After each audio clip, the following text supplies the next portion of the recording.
The history of Japanese science fiction. Isn't that just radioactive dinosaurs and sex robots?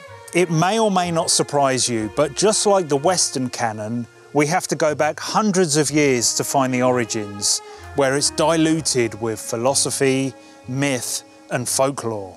The Nihon Shoki, the second oldest book of Japanese history, depicts a time-travelling fisherman. That's nearly 1500 years old.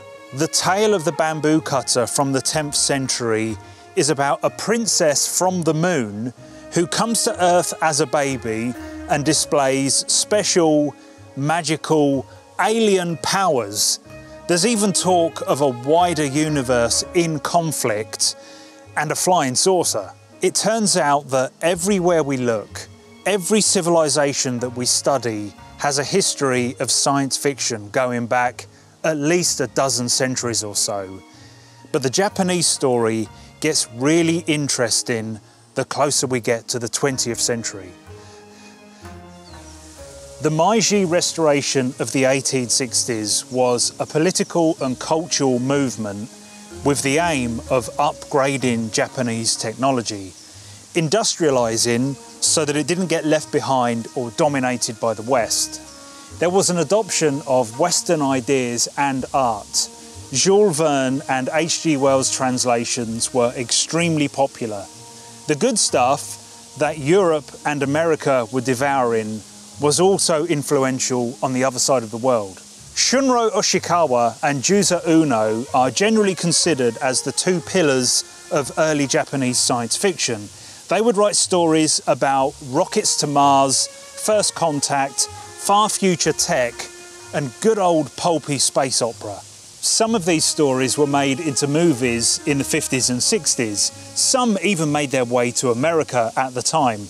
But we would have to wait for the VHS boom of the 1980s and the boutique distributors of the 2000s before we saw a real resurgence. The scars of political and social history go hand in hand with this next phase of Japanese science fiction. The Yellow Peril, systematic racism in the West, and the Emigration Act of 1924 led to Asians often being depicted as the bad guys, aliens among us. And then World War II happened. Once again, the genre's appeal was boosted by intervention from the West. American soldiers occupying Japan left behind science fiction paperbacks and magazines. Although there were plenty of Japanese authors creating original work, it would take quite a while for a true, unique identity to be carved out, and even longer for its impact to be felt around the world. We have that wonderful gift of being alive in the 2020s, where we can cherry pick from history and enjoy translations that simply weren't available for decades. Kobo Abe's Inter Ice Age 4 is maybe Japan's first proper full-length science fiction novel. It's about climate disaster, genetic manipulation, and it even has a computer smart enough to read your mind. I would be remiss if I didn't mention a couple of Japanese authors that kind of mirrored the new wave of Britain and America in the 60s. They epitomised the pure amplitude that the genre is capable of. Izumi Suzuki was an avant-garde performer, a science fiction writer, and a boundary-stretching essayist. Think psychedelic pre-cyberpunk. And of course, Yukio Mishima, an extraordinarily complex character who, amongst his many talents, wrote science fiction stories about things that I barely understand, but also aliens and UFOs. Is it time for the sex robots now?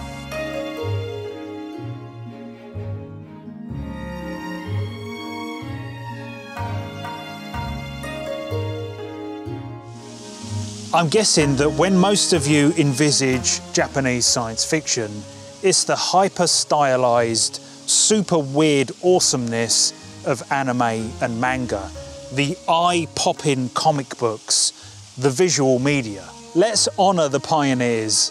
Godzilla, of course, debuted in 1954, That makes it the longest running film franchise in the history of cinema.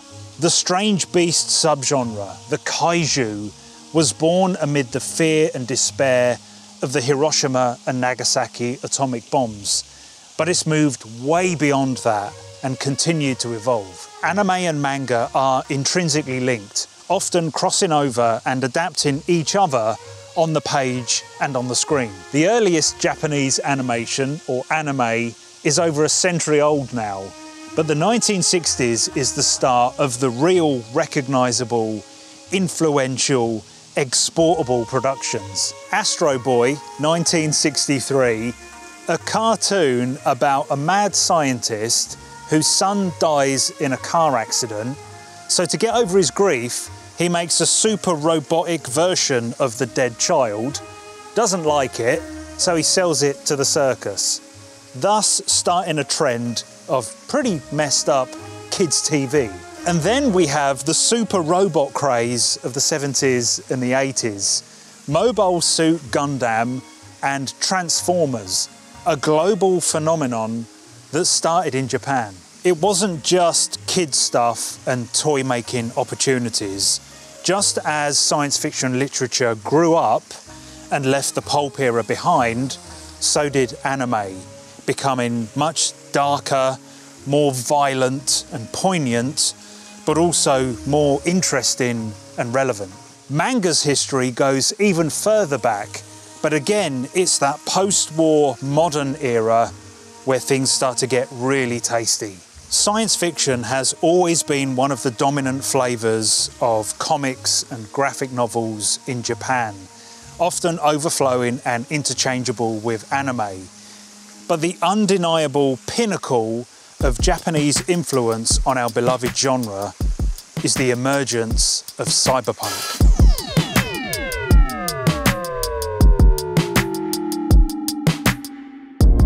There is, of course, some debate over the exact definition and origins of cyberpunk, but let's talk about the aesthetic impact.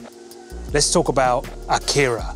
Starting as a manga in 1982, adapted into an anime in 1988, it has that quintessential dystopian, post-apocalyptic, neo-noir, afraid of the future feel that you've seen emulated so many times since.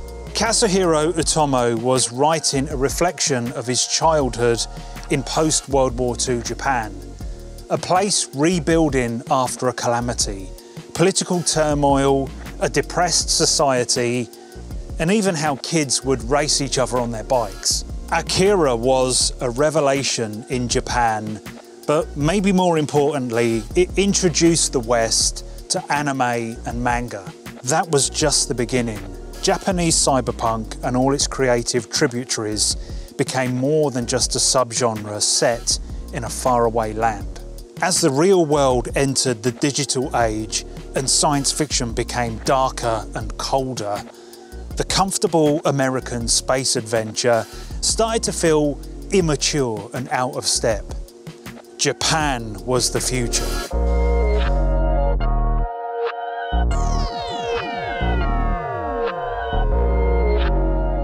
Have you ever heard the phrase, Japan takes over the world? It's something that surfaced around the media, the entertainment industry in the 1980s. Such was the impact and the influence of Japanese pop culture and the state of their economy at the time, it was fashionable to assume or predict that the future would be completely dominated by Japan. Alien, Back to the Future 2, RoboCop 3 all feature Japanese mega corporations. Blade Runner is littered with Japanese and other Asian references, though to be fair, that's probably because everybody else left the planet. There are countless science fiction books which do a similar thing, most notably Neuromancer, where Gibson's world is dominated by Japanese culture. It really felt like the West looked over its shoulder towards the East and said, hey, they're a little bit like us, but oh my God, how cool is that? Japan didn't take over the world, of course, but they certainly made science fiction a much richer place to hang out in. Moving into the 21st century, Japanese science fiction has the world in a pincer movement. There's the homegrown exported content and the Western made but heavily influenced by Japan stuff. Did you know that manga outsells traditional comics in pretty much every single country around the world, including the USA? How is that even possible? It turns out that consumers of all ages want cutting-edge, weird and wonderful tales more than the same old stories about middle-aged men running around solving crimes in their knickers. And now we're a whole generation ahead of that great influx of the 80s and 90s. The Japanese style is as part of the zeitgeist as anything else. The bookshops may not be full of current Japanese science fiction authors, but the influence and attraction of that unique blend of the traditional and the futuristic is stronger than ever.